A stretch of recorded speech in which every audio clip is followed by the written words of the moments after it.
Welcome to Talk Cosmos, the show where Sue Rose Minahan and her panel of guests bring you leading-edge astrology conversations through a journey of soul growth patterns connecting astrology's energetic cycles. Get ready to understand your path in the cosmic roots of the stars.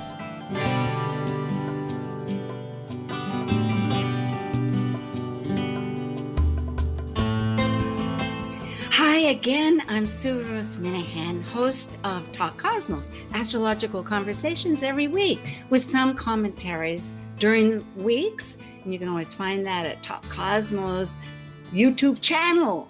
But we are a podcast also for those of you that are listening since 2018, April 7th. So we have a wonderful library. And tonight is June 13th. And we have just completed, we've just completed the eclipse on the 10th, that solar eclipse. We're still in the season. We'll talk about that as a subject because our subject today is reforming the new from old. And it's not actually the subject of it, but that is the content, because the second Saturn square Uranus will be in effect exactly tomorrow on the 14th. Now, if you're listening to this later, it's all relevant because these energies are vibrational. And actually, that square has been occurring all during the year. The first one was February 17th, and the last one will be on Christmas Eve for those people that celebrate on the 24th of December. In other words, it's 3 times always a significant energy when it happens 3 times. It's once a pow, then a retake, and then another pow. And we're in it all year. So that's what I meant by reforming new from old. It's really Saturn, I will say, is authority and mastery, and the shadow side are fears. It's in Aquarius, and Aquarius is elevated consciousness and community. These expand many more, but essentially that's and so Saturn being in Aquarius is an interesting conundrum because traditionally Saturn ruled, before we could see Uranus, Saturn ruled both, only and always, both Capricorn and Aquarius. Now since 1781, when Uranus was discovered, that broke the whole system, which is exactly representing what Uranus does. It breaks the system, but it's still a system that we're rebuilding. And so Saturn, in that new breakaway, freedom-oriented sign of Aquarius, we are really doing from the old to the new. And it's like a potpourri of just throwing up the confetti and coming up with a new mural or a puzzle or something. But that's what our conversation is about. And we're looking forward to what was, what is and we're ready now for the cosmic collaboration. Investigating the deeper archetypal questions related to understanding astrological energetic aspects for growth patterns to unify mind, body, spirit, and emotions, this is your Cosmic Collaboration Panel. I'm Sue Rose Minahan, host of Talk Cosmos, an evolutionary astrologer and consultant, plus a certified color energy coach.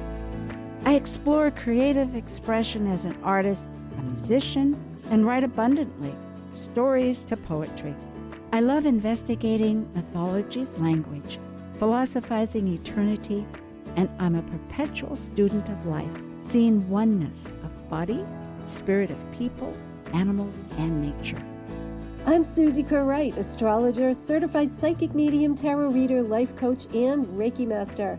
I love to bring what I call cosmic common sense to the world through private sessions as well as all types of media.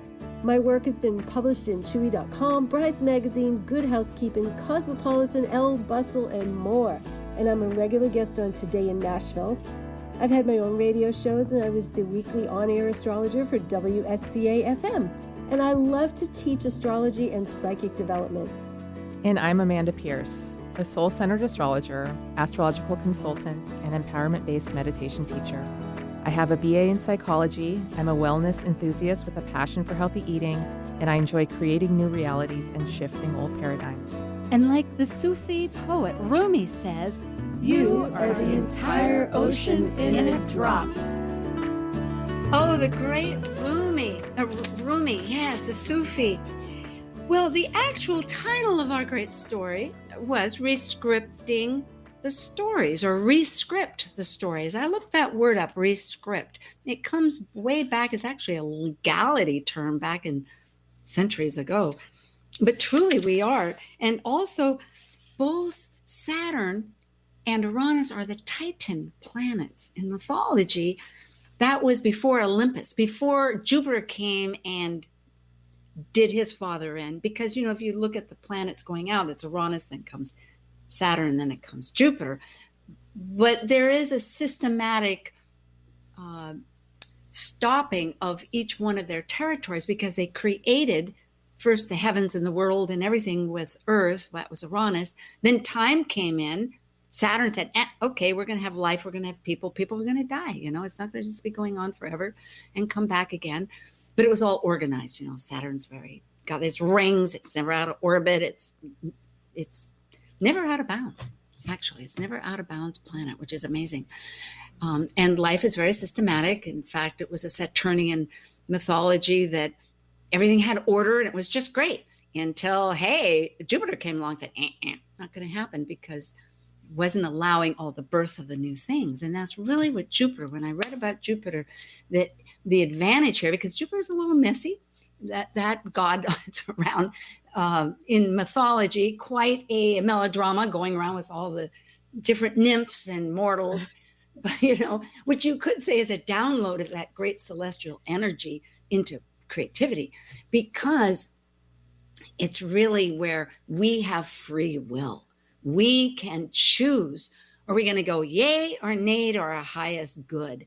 And ultimately, that's the gift of life, as they call it, the highest good and all that, which is sometimes easier in theory than practice. But then that's what we're learning here through cosmic collaboration, in a sense. It's like, what are these energies? And, we are talking about the solar eclipse first, and we're going to combine them. The solar eclipse was June 10th in Gemini, almost 20 degrees. Mercury, of course, rules that and is retrograde right now. And the Saturn square Uranus is tomorrow, as I had said, June 14th. And it's at 13 degrees Gemini, also ruled by Mercury, which is retrograde. And it's a second square. So we know that there's pairings, planetary pairings that are really potent. And one of them is going to be Neptune, the energy of the cosmos, conjunct an asteroid, Pallas, who is a warrior, a female warrior of strategy and wisdom. And in Pisces, it's going to be a different kind of strategy. That's what we'll talk about.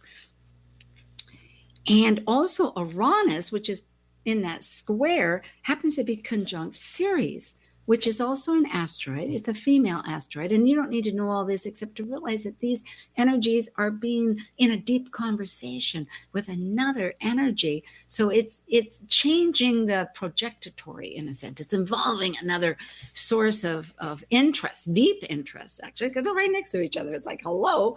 I don't know if I want to say hello, but anyway, that's what they're doing.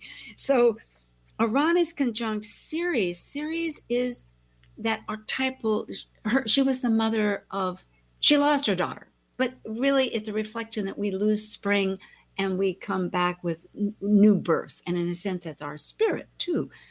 People die, they come back. But in this case, it's really this development of the female from birth of the maiden to the mother, or individuation to the crone, the older. So there's a long story of that. It's always so complex when you get into these old mythologies. But the fact is that Uranus, which is this outer planet that's transpersonal, that not everybody knows how to identify with, but does bring change because it wants our authentic self. By that saying, no, you're not fooling around, you're getting to the real deal. And it is Okay, it's with Ceres. And of course, we have the sun, moon with Mercury. So let's go back to the panel.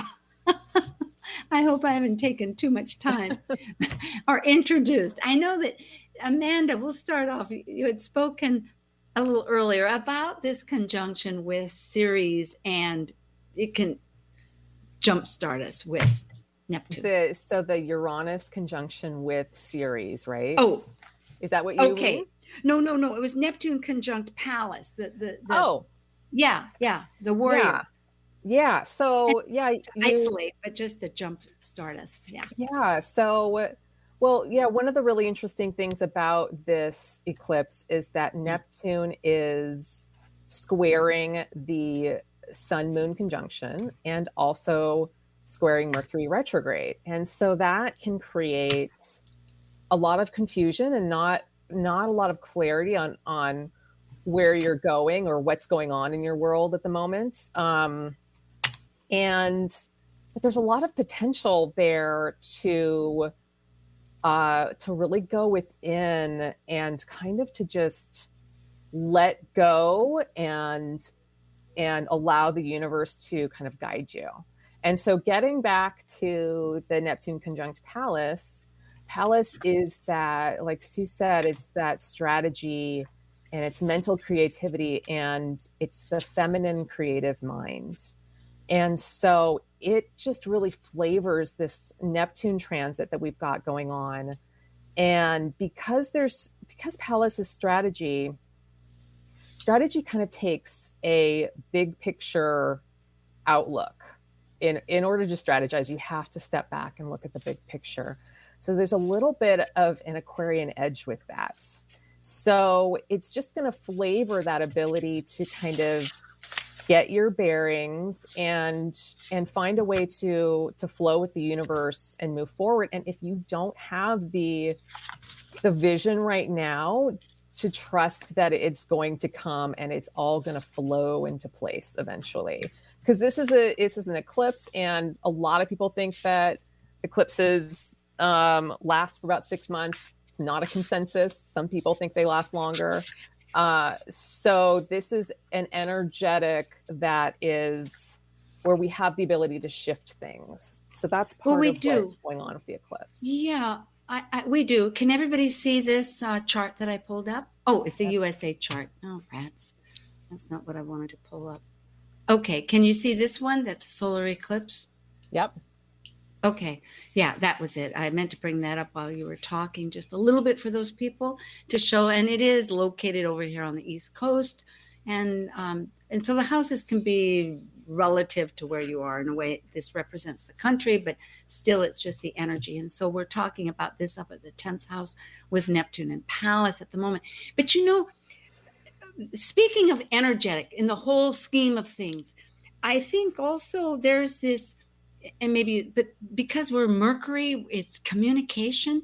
It's this whole thing of the nonlinear with breaking free of our grief, looking at that past year, going forward. I'm going to unshare. I want to see everybody. Anyway, yeah. There. Okay. So, yeah, Suzie, I know you have some thoughts on this too about breaking free of grief. Yeah. So, yeah, I'm sitting here and I'm trying to figure, cause as usual, kind of everything I had thought of was already said. So, but what I wanted to touch on is this understanding, because, I automatically just, live in the creative mindset and how our, how that can manifest in times like this whenever Neptune's activated.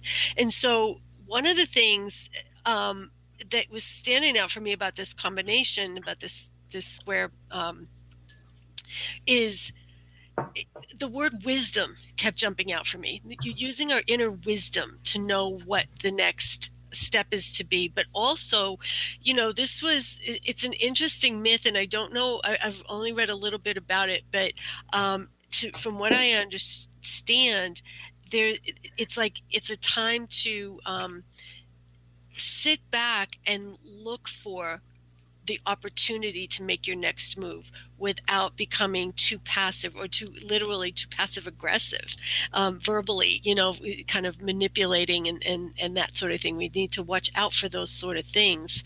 But just kind of stepping back and looking for where that next move can be in your life, if it's not super clear, because it's probably not very clear right now. And it's kind of like tapping into a higher source to figure it out, rather than just like, oh, this is happening, so I have to do this, or this needs to happen now, whether or not it works. It's really just waiting and getting a sense of like, okay, if something isn't happening in my life in this moment, it's not supposed to be. What can I do to position myself to understand what the next move is going to be, I love that. Yeah, I think the two of you have worked beautifully to augment this whole energy, and because it expresses exactly, it's a wisdom, that's a key word I remember, and also this objectivity, which goes along with the whole square too. It's really a supportive thing that's what we're being asked to do, and so I have I have a chart example of a Pallas Neptune conjunction, if we want to look at that at all. I'm not sure. Well, so I was looking at, are either of you familiar with Joanna Gaines? No. Of Fixer Upper. It's she's one of the stars of Fixer Upper. That's right. She's got her own food show now or something. It's like this massive empire. That it includes a TV network and restaurants and bed and breakfasts and all of this stuff. She has Neptune conjunct Pallas in her chart in Sagittarius. And so if you ever watched the show, you can see her. She talks about like, well, I just have this gut feeling like this is where we need to go. And it's just really cool to watch. And I was watching a kind of their overall story of like where they started from. She and her husband were not doing well financially. And she had this notebook full of businesses that she hypothetically wanted to start one day. It's very like strategy and also like visioning her future. And she said, I just dreamed about them. And so this is that I've done that myself. And her husband encouraged her to just try to do just one of them. And this is where it all snowballed when she trusted herself and he trusted her, and they just worked together, and it's just really been amazing. In good direction too. You think about it, it's not just all about yourself. And with Gemini right now, thank you, Amanda. That was really, really intriguing.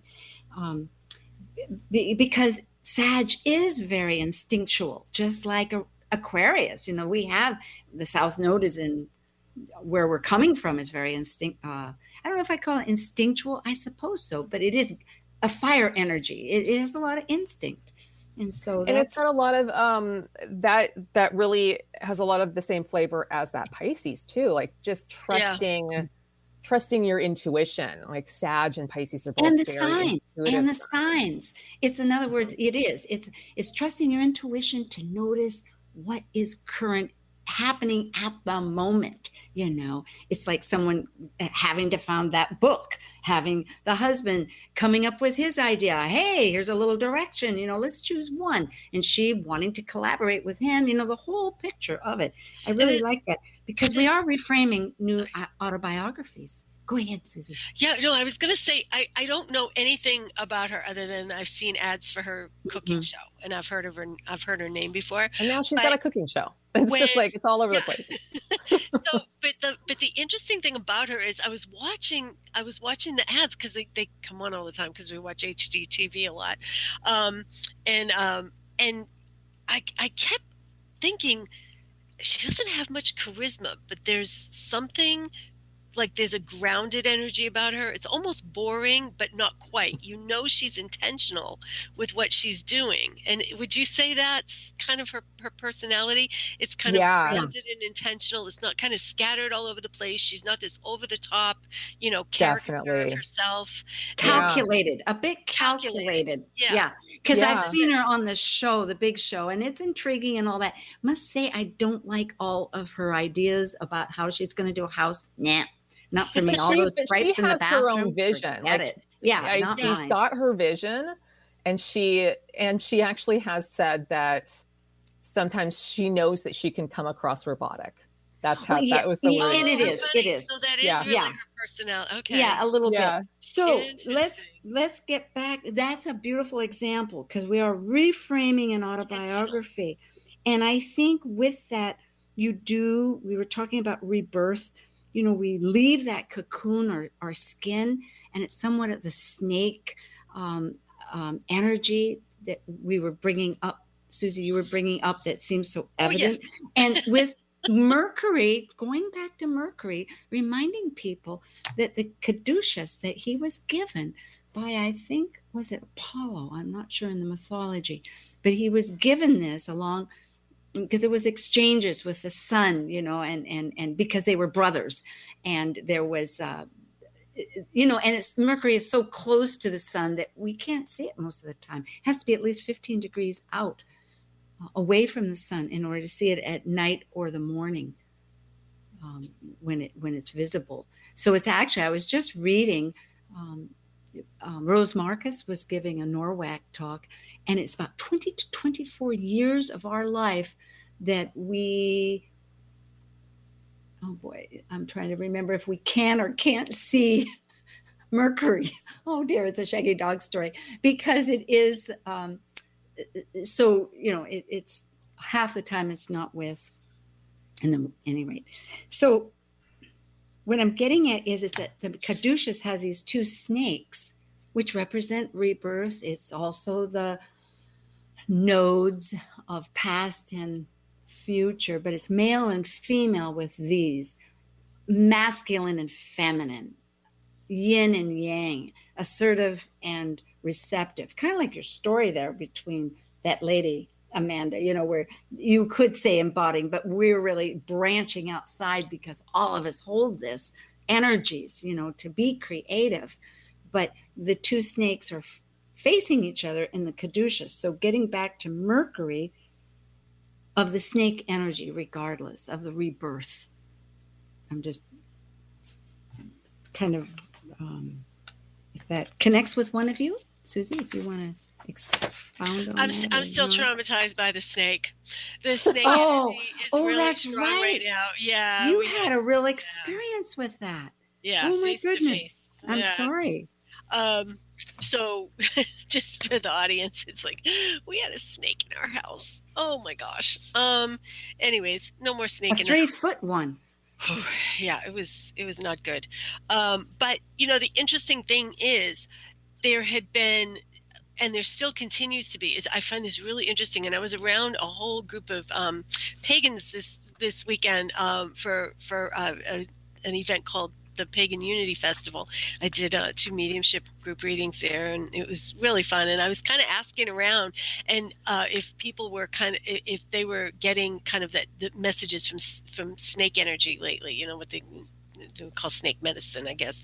And it was really hit or miss. I was surprised because when I posted the thing about having the snake in my house, somebody from one of the local stores had weighed in and said that they were having a lot of people come into the store asking, it was a local metaphysical store, asking about, what does it mean when I dream about snakes? What is this snake? I keep seeing snakes. I keep hearing about snakes. And it's like, and it's not just because we live in the South and it's the summer. I've been here 23 years. I have never heard so much about snakes, and I've never had one in my house. Okay. Yeah. So this is odd.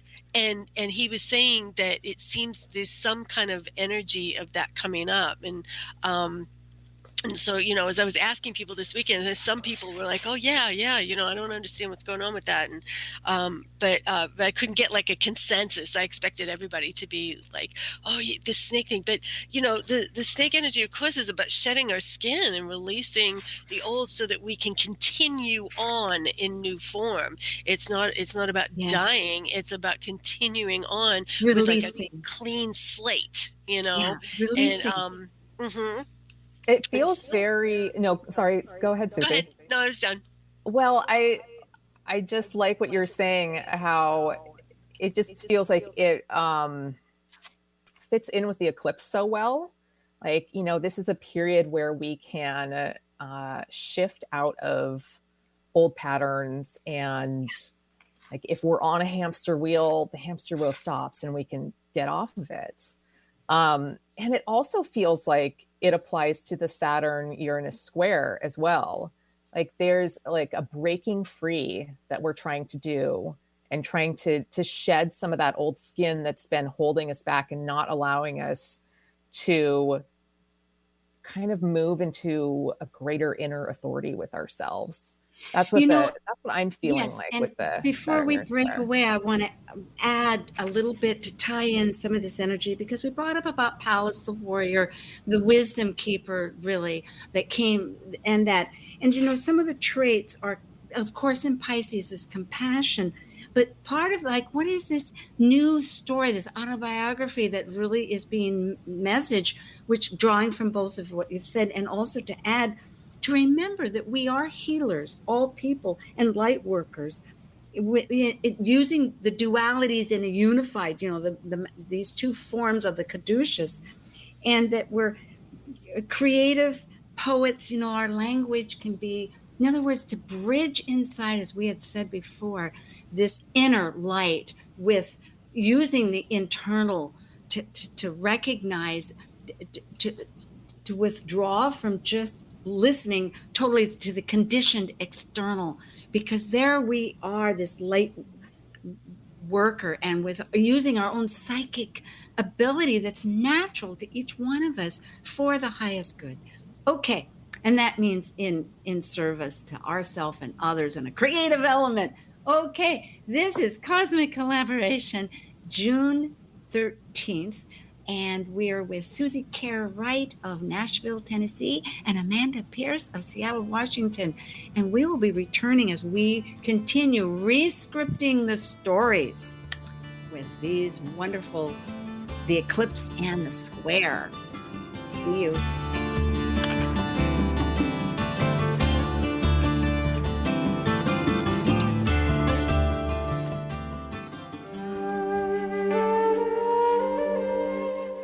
While we take a break from this week's edition of Talk Cosmos, let's take a look at this cycle's archetype.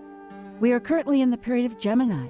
By leaving a cycle based on physical form, integrated through spirit, the energy of Gemini connects spirit with matter, focused on communicating and defining the external. Gemini is a mutable air sign signifying flexibility. Gemini dually focuses upon teaching and learning in order to synthesize the world one lives within. Whether we know it or not, each of us are on a quest to discover our true self. And the road we travel to accomplish this goal is unique for each of us. This is Marie O'Neill's hero's journey of walking her path and overcoming hardship and heartache in her book, And the Lotus Opened. As a memoir of enduring an absent mother and a harsh pseudo-family, and surviving ongoing abuse and trauma, Marie learns to trust in the divine and in her inner self, and release herself from the emotional chains that bound her. She discovers her personal power and who she is, and she learns what being free really means. Now available on Amazon and BarnesandNoble.com in either hardcover, paperback, or ebook, you can order Marie O'Neill's book, And the Lotus Opened, and let Marie be your guide as she leads you on your path to authentic freedom using metaphysics, astrology, Buddhism, and healing practices. Talk Cosmos brings you leading-edge astrological conversations with hour-long programs each week on KKNW. The show goes live every Sunday from 1 to 2 p.m. Pacific. Talk Cosmos weekly programs are also available to watch live on Facebook and YouTube, along with daily chats throughout the week on the Talk Cosmos YouTube channel. While you're there, make sure you click like and subscribe buttons so you can get the full Talk Cosmos experience. Or, if you'd rather listen to the show archives with audio only, the entire podcast collection since 2018 is available on most podcast carriers. So, grab your coffee, tea, or kombucha and enjoy the show. Welcome. This is Bear River, Usui Reiki Master and the Astrologer of Psyche and Soul Astrology. You're listening to Talk Cosmos on Alternative Talk 1150 AM, where we unveil astrology's ancient archetypes that continually build the collective experiences in our unconsciousness. Alternative Talk 1150, online at 1150kknw.com. Hello again. This is Sue Rose Minahan, Talk Cosmos Collaboration Panel. Cosmic Collaboration Panel, thank you, yes. And remember, too, that if you're interested in contacting any of us, go to Talk Cosmos. You can find Suzie there and her contact, or Amanda or mine, and subscribe. We'd love to have all your comments, too, and you can also contact us if you want to do so, even now during the show. Okay, so we are talking about the energies at hand, and we know that we're still experiencing this eclipse, the Gemini, and Mercury is really the master of ceremonies here, you might say, in its ability to shift things, communicate, and bring attention to us trying to bring the duality into focus with, as we were mentioning about the caduceus of the receptive and the assertive energies that we see, the duality of light and dark, the whole process of existence. So what we're feeling very intensely, I think, among the three of us, and I imagine the world, is this second square that's exacting at 13 degrees Gemini between Saturn and Uranus, the Titans that we mentioned, where we're really trying to break bonds for this new life and create, what does that mean on a whole new scale? As we had said, it's bringing in that interior part of us that can collaborate with the world and rescript the stories, make our new panel. I mean, I'm talking poetically, but we're talking Pisces too here. Jupiter's in Pisces, Neptune's in Pisces. What did we just talk about? Pallas is in Pisces. Well, there's other energies here, but the point is that we can begin to accept the fact that analogies and poetry can be part of our birthright. So, with that said, hello, Suzie and Amanda. Yeah, Hello, Sue. Yeah. We do know that this North Node is conjunct the USA Uranus. Shall I bring that up and wherever it takes the conversation? Because we hadn't talked about Ceres conjunct Uranus with this grief that we're trying to reclaim, unless somebody had an idea that they wanted to bring forward. Well, I do want to say that, so you mentioned that this is the second square for the Saturn-Uranus conjunction. And I know the three of us were talking ahead of time, like we're feeling it. And to me, it just feels really edgy. It's really edgy energy. And there's something special about this second square in that it's happening, right on the heels of an eclipse. And it's also happening with that Ceres conjunct Uranus. And we talked last month about the Ceres being in co-presence with Uranus. And Ceres moved into Taurus on May 8th. And so we've been kind of feeling that, and it's been perfecting. And I think it was the 11th, June 11th, that it actually perfected. So a day after the eclipse. And there's just a Ceres can have a lot of attachment issues. So areas where we get too attached to things, or areas where we have deep loss and grief surrounding that. So all of that is, we're trying to break free from that, or the it's universe. happening tomorrow on the 14th. Tomorrow, thank you. Yeah, okay. Thank you. Otherwise, perfect. Yeah, and so the universe is providing us opportunity to break free from that attachment, and to reclaim ourselves, that part of us that's been lost. So that's the Ceres conjunct Uranus part, but then you add in Saturn as well, and Ceres is now flavoring the Uranus energy. So in addition to, with Saturn conjunct Uranus, in addition to breaking free from things that are holding us back from our inner authority, or conditioning, or thought patterns that are holding us back, because limitations. Aquarius relates to our thinking, and it's a fixed sign, so it can get a bit stuck. Our thinking can.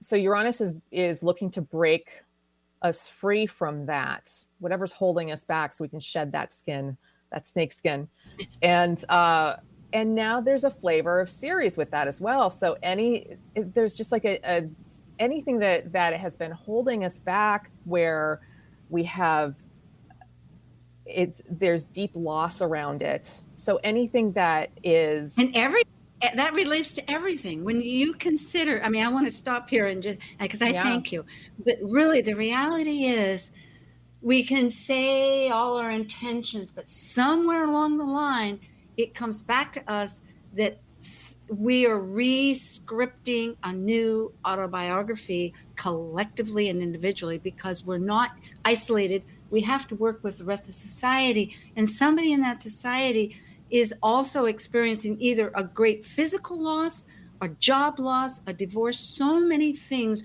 separated from this breakdown of the rhythmic the maintenance level of what life was. It wasn't necessarily always good. It was just familiar, and it was ready, right? Uranus is in Taurus. It's a comfort zone. Yes. And and so really we have to, I am astounded sometimes by the depth of how one feels, how I feel about certain things. I mean, because I can get very cerebral and connected to a lot of things, but the reality, and then of course, you look at the television and you realize that there are stories out there that are very difficult. So, yes, I think, but there is great, always with change, we are looking forward to what the opportunity is. So I'm just realizing that there is truth to like loss. Some of these words are deep and troubling for people, and not always a simple thing, but there is in this shift a chance to, like air, breathe. I was just breathe, let the oxygen in, and let spirit. Yes, Suzie. I always interrupt. I'm so sorry. No, don't. I need that energy. Here's the thing. So if you just think about Saturn and Aquarius, right? Like think about a Saturn and Aquarius person. Okay. What are they like? They are someone who has a difficult time owning their own uniqueness, their own sense of difference, right? They want to fit in, but they don't, they want to, they want to be part of, but they want to be by themselves. It's a conflict, right? So you've got, within one piece of this puzzle, you've got such a conundrum going on here, and so as we talk about, and so one of the things that Saturn in Aquarius is if nothing else, is very loyal. Okay, loyalty is a huge thing, and they can understand and teach complex concepts and that sort of thing, if we're just talking about Saturn in Aquarius in general, right? So what we're being asked to do here, it's not just shed and move, it's more like shed and sit with, holy crap, now I have the option of being who I want to be or who I've always thought I was, or that unique person, but that scares me. That Oh, scares yes, me. that's right. Isn't it true? Yes. So it's kind of like about integrating, really. Yes, Yeah. good word. Yeah, Yeah. integrating. And Gemini, there you go. It's looking at that duality, because not only self, but another one. I think it's also breaking away from realizing that with opinions that everybody has, that you can hold yours and the other one can, pluralism, right? We can have plural, Yeah, my it's Yeah. opinion, your not opinion. if or, it's Yes, if and. exactly. And so the series piece is about, right, part of it from what I understand, because you guys are teaching me a lot about series, I'm not real super familiar, but is knowing what you need.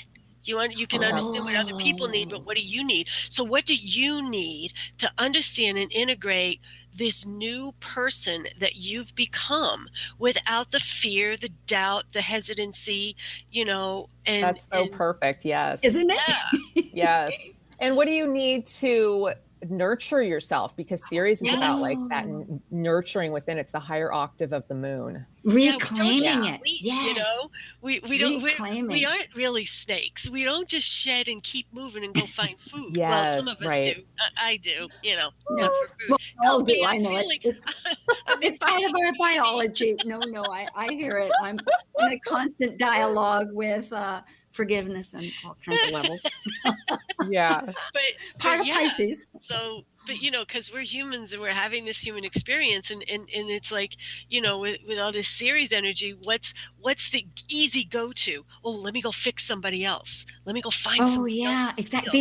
The external, Yes. not realizing it's a replica of our world, of how we are. Yeah, that's Exactly. always a Yeah. challenge, and a challenge, no matter what level of thinking or feeling you might be at, it can be more refined. Thank you. So tapping into that wisdom, right? We're talking about all of this stuff coming together.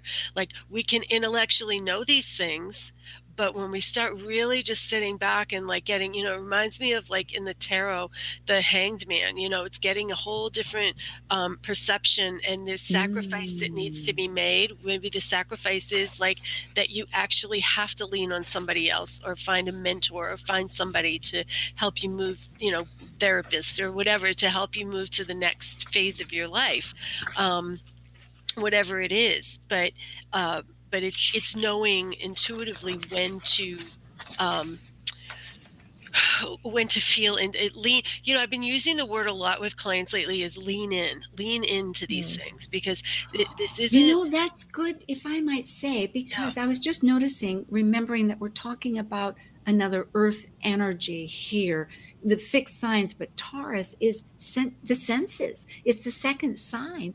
The spark of life has then become into form. So it's senses. And so we using our body, and it represents the earth too, being friend, all these different ramifications, but it's so true. We need, because I was just realizing that food is part of this whole process. I mean, it's not just, it's really a very important process. It's also, if we get away from our personal, when I'm thinking about it, globally, Mother Earth, we know that climate and how we're relating to our daily life and how we're just interacting to fix the world. Well, there goes that fix business, but contribute towards healing. Being that healer with the world is part of this strong energy, really. Yeah, and with Uranus in Taurus, how I've been seeing it since Uranus moved into Taurus is one of the aspects is around trauma locked within the body, like the body memory of trauma, and finding ways to kind of break free from that, whether that's doing somatic breath work or something to help move it through the body. And I think that's something that I have been noticing with this Saturn Uranus square is body issues or body sensory issues coming up with the square. And so feeling things in the body that are coming up to be released. And with series there too, it's like, What was that?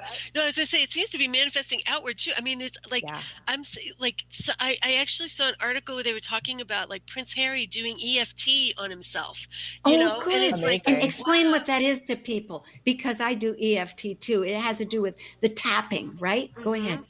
Yeah, no, it was just something I noticed because we are talking about like the physical body and the emotional reactions, and it's like, and I keep hearing, and just in my world, I keep hearing more about EFT, and it's emotional freedom technique, I think it's called, where you tap to release the cellular memory of trauma. And you're tapping your meridian lines, so it's like the same idea of acupuncture, acupressure, but you're tapping them so that you can break the pattern. The emotional patterns that are running through your meridians. And the meridians are that's such an Aquarius energy. It's very Uranian. So it really fits in with that. I love it. Yeah. This stuff manifests outside all the time. I mean, I know, watching the news today is a sensitive topic, but just, things that just come into your consciousness through, your social media or whatever, like you'll see repeated patterns of things that play out that are astrologically, you can connect them directly to the astrology of what's going on, and just like it's surprising how literal it can be. Well, can you see this what I'm sharing right here? Yes. Yeah. Okay. And you can just see the one, nothing behind it, just the one chart. Mm-hmm. It's a bi-wheel with the US. Yes. Yep. Okay, very good. Okay. And I will say as a comment, I hope it's okay to say, but our wonderful soundboard engineer that has been with us most of the entire time of Talk Cosmos, it has helped construct a lot of some of the wonderful music and ways that we do this show. I was asking him what's he doing, and he's going to go see a Mariners game, which is in Seattle, Washington. And I was saying, who are they playing it? Well, the Twins. Well, instantly I thought, well, the Twins of Gemini, knowing it's not as Minnesota, I think, as the Twin Cities, right? But still, you're talking, I was thinking how, of course, I see everything through the lens of astrology, but still, like you're saying, on television, there are, again and again, the themes, these archetypal themes that come into our lives. That is a reflection of this energy on all kinds of levels. It is amazing, but on a deeper ways too, however you want to look at it. Oh, so I was, if we can see this chart, okay, it's a USA chart and it's a second square. Everybody sees that? Yes. Okay, thanks. And of course we know the podcast folk can, but I'm drawing it in because it seemed like in the conversation when you were saying that we're seeing things, I wanted to show how it's relating to our natal chart. Here above the horizon in the 7th house of the other person, the natal Mars of action, which we all have, is in the sign of Gemini, the twins, at 21 degrees. And the eclipse itself was exactly on this. It was 20 degrees. And now with this Saturn square, it's at 18. It's still close. And interestingly, so I wanted to bring out that factor that we are being communicated at large. These energies are really, for this entire nation, an effective influence. I'm going to swap it because this will show that how the chart itself of the moment, which is this square that is the second one, is affecting where in the planetary parts of our nation. And we might say that this Neptunian, our natal Neptune, which is also in an opposition, meaning, I think someone was saying, I think it was Suzie, you were saying that which goes along with our theme today, we're rewriting the American dream. We're not really to get rid of what was the best of it, but I think to bring out the best of it, to make it appropriate for everybody. See, that's the thing with the Saturn square. I see a lot of posts, blogs and things about like we got to throw it all away and get rid. No, Saturn says there's validity. It's like don't throw the baby out with the bathwater. Sorry for the really metaphor, but that's the only one that comes to mind. It's true. There is structure that exists for a reason, and it is important, and it's foundational, and it's fundamental. But building on that. And so that's the key. And in your own life, you don't necessarily have to, again, I always go to career stuff. I don't know why, I just do. But Sure. you don't have to quit your job. Maybe you just need to move to a different department. Maybe you Excellent. just go for Excellent. that promotion.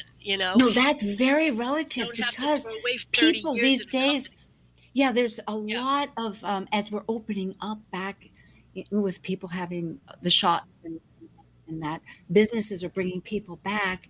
And so there is a lot of, this is very pertinent, very appropriate. How are people going to relate to their jobs? And I'm noticing here on this chart, which I hadn't realized before, but Saturn, which you're bringing up, which is, the authority, the mastery, the structure, and also the fears that we've been talking about in its relationship to its square to Uranus up here. So it's a fifth house for the moment of this on the East Coast, and maybe it's from here in Kailua.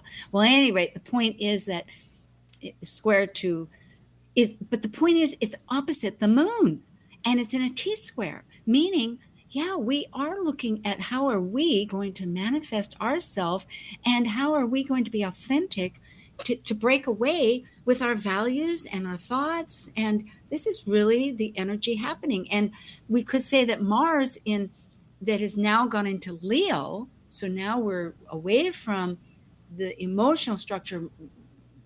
We're thinking of how are we manifesting that for ourselves in Leo to be our fullest self, is very close to the conjunction in the North Node of the United States. So it's very pertinent. I love the moon there with the opposing the Saturn and square Uranus. I mean, it makes it this is a very personal thing. Personal, yeah. Yeah. And I in mean, fact, this is like, how do we, what's going to be the most emotionally soothing to me and also creative? Like, how do I step into that, my own creativity? Oh, I love it. Yes, because there is innovation. And I will say, go ahead, Suzie, but I wanted to bring up that there's a dual signature here with so many of these energies. And one of them is Uranus, because the Uranus in the USA chart is conjunct the North Node of that we're in Gemini right now. So yeah, go ahead.